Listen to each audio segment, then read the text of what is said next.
Okay, it's time to do the porch, because as you know, no Wild West building is complete without a porch.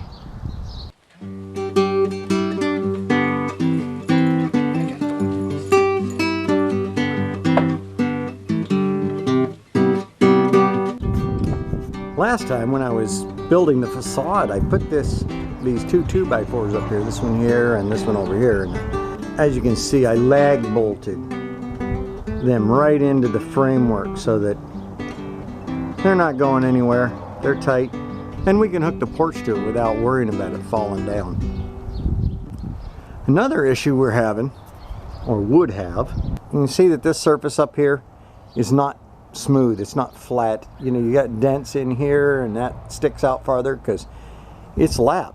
There's boards on top of boards. So water, when it rains, will get down in these gaps right here and then leak back underneath the roof of the porch. And nothing is more annoying in the rain than coming out your door and having your porch leaking right at your door, right on your head. That's just annoying. So what we're going to do is fill those little gaps in. Now what I've done here is I figured the little fillers only have to be about 4 inches long, because I want the majority of them to be underneath the flashing. So what I've done here on my chop saw is I set it at a 30-degree angle so that they'd be beveled on the top so water would run off. And I put this stop block in here at 4 inches plus the bevel so that all my pieces of wood will be the same length. Now I just have to measure and rip each piece to width and make sure that I fit them all in.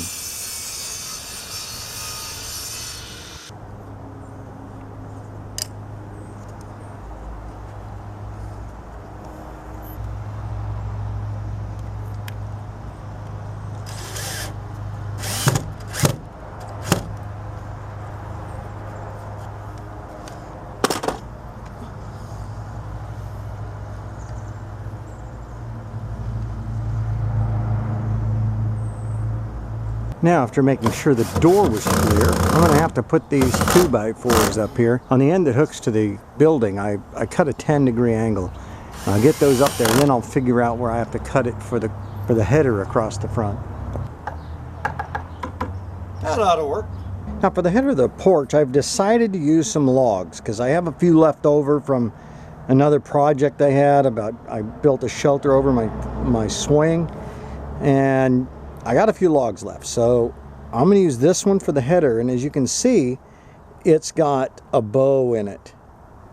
So I set it on my chop saw so that the bow goes up.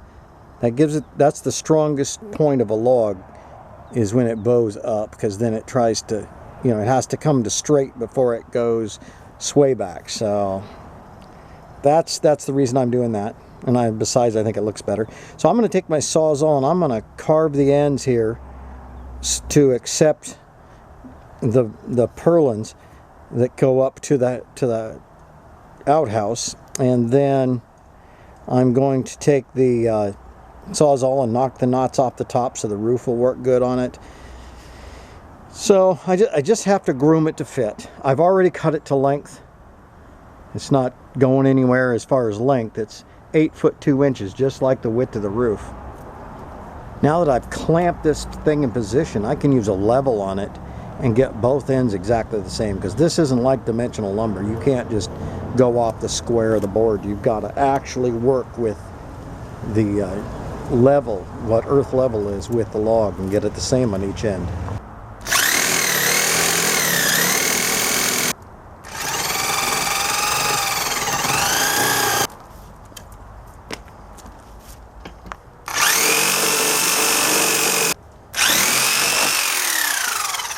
See, I got it cut so that the purlin can go here, and the support, the jack stud, can go right under there. It's going to work out well, I believe. Well, there we go. Got the header across here. I got some temporary triangle braces right there, and I got rain on my lens. Look at that, because it's raining. I'm not going to be doing a lot of filming for the rest of this part because of the rain. Don't want to ruin the camera. But anyway, I got two by fours here. I got to run total of 5 across there between the building and this front log, and do 2 uprights, and then put some sheeting on it, and we're good. I'll take a picture when we're done. Little bit of a lull in the rain, so I'll bring back out the camera. I've cut a notch in the log straight up and down with the Sawzall. Now I'm taking chisel out the offending wood. Now I cut a 2x4 to length to go between here and behind my head, so it just follows this guy here. I get that in, I can start putting a roof on this thing, but I'll have to take these off first. Yeah, we got to let up in the rain, so what do you think? Take you over here for a closer look.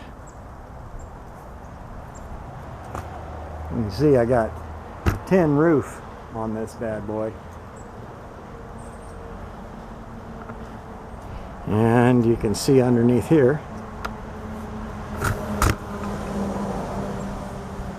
I had a couple long boards off of a long pallet, put them across the roof joists, and well, it just gave me something to screw to. And now I've just got this temporarily on here because in order to move this thing, I've got to be able to pull this porch off pretty easy. And so I'm not going to put the flashing on the top until I put it in place, because once you put the flashing on, you're done. So now the only thing left to do is trim around the windows, and of course fill in all the spaces all the way around, because I haven't done any of the sides or back. That's just going to be a lot of work.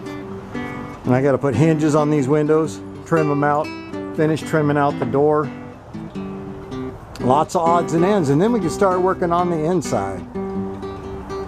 So stay tuned. There'll be another video. May not be the next one, but it'll be coming.